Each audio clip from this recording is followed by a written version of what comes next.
चलिए देखिए, तो हमने त्रिभुज आपको बता दिया, ठीक है। ट्रायंगल, जिसको इंग्लिश में क्या बोलते हैं, ट्रायंगल, ठीक है। त्रिभुज क्या होती है, तीन भुजाओं से घिरी होती है।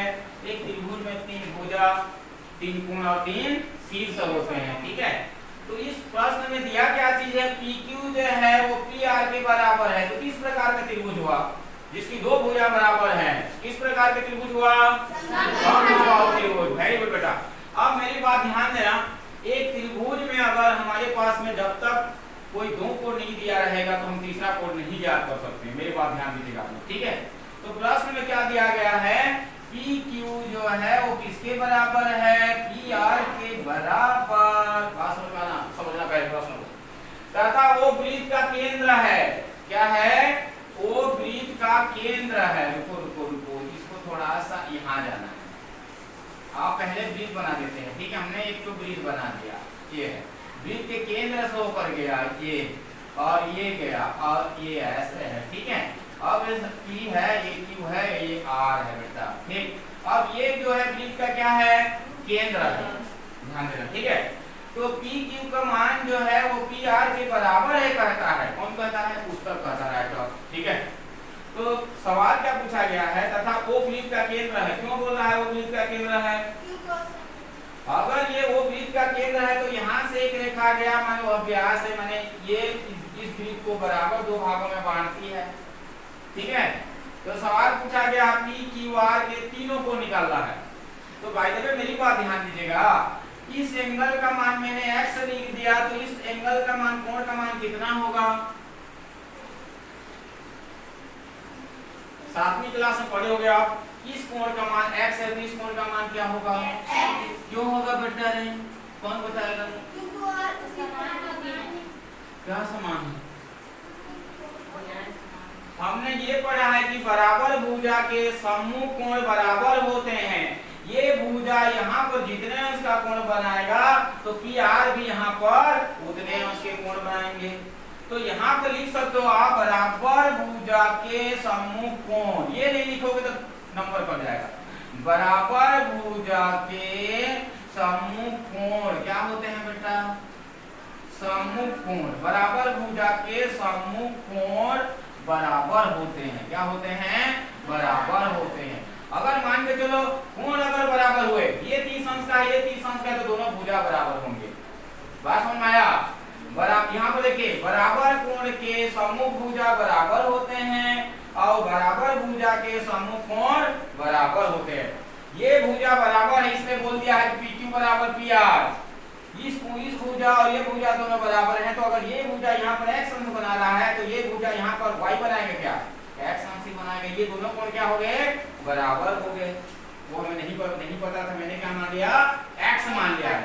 अब हमें इस कोण का मान चाहिए, ठीक है।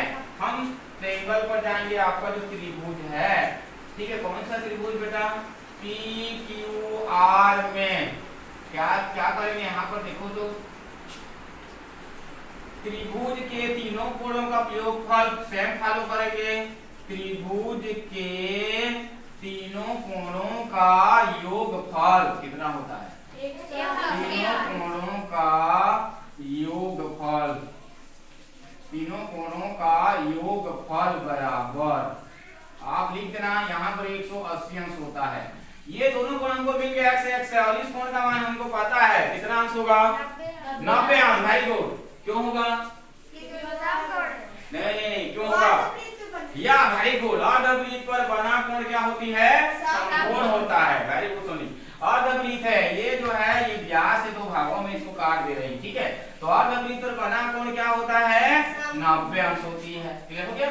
तो अब यहाँ से देखिए हमको मिल गया P धन Q धन R बराबर क्या हो गए, 180 अंश। क्लियर हो गया।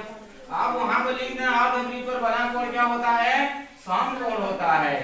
क्योंकि यहाँ पर दर्शा देना, क्या दर्शाएंगे, ये देखिए तो एक तो कोष्टक, ठीक है, सर्पिलीकार बोलते हैं इसको।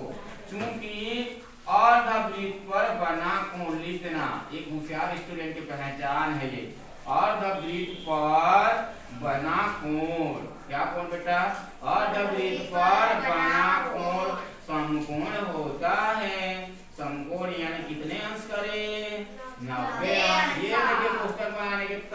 ये देखो हो गया, ठीक है। अब इसलिए हम यहाँ पर लिख सकते हैं, क्या लिखेंगे, कोण P बराबर 90 अंश। कोण Q बराबर कितने अंश है, x अंश। R बराबर x अंश बराबर कितना होगा, 180 अंश। आगे बढ़ेंगे, ठीक है। तो ये मिल गया आपको 90 अंश। x में x को जोड़ेंगे बेटा कितना होगा, 2x। Very good. 2x बराबर क्या मिल जाएगा आपको यहाँ, 180 अंश। अब यहाँ पर काम क्या करेंगे, क्या बोला हूँ, समीकरण डाल दे रहे हैं। इसको पहला और ये हो गया हमारा दूसरा हो गया। पक्षांतर करने पर या ट्रांसपोजिशन इंग्लिश में बोलते हैं, ठीक है। तो अब यहाँ से देखिए आगे बढ़ेंगे, तो यहाँ पर क्या मिल गया आपको, 2x अंश बराबर 180 अंश में हम किसके को घटाएंगे, 90 को घटाएंगे। आगे बढ़ेंगे, 2x अंश बराबर 180 में 90 घटाओ बेटा कितना आएगा, 90 अंश आएगा। तो यहाँ पर हमको मिल गया 2x अंश बराबर 90 अंश। तो x अंश बराबर कितना मिलेगा, 90/2। भाग दे दो बेटा, 2 चौक 8, 2 पंचे 10। तो x बराबर कितने अंश हो गया, 45 अंश। तो यहाँ से देखिए कोण Q बराबर कितना अंश हो गया, 45 अंश। तो कोण R बराबर कितना होगा, 45। वाह वेरी गुड। तो और कोण P बराबर कितना है बेटा, 90 अंश। समझ में आया सबको, चलिए लिखिए इसको।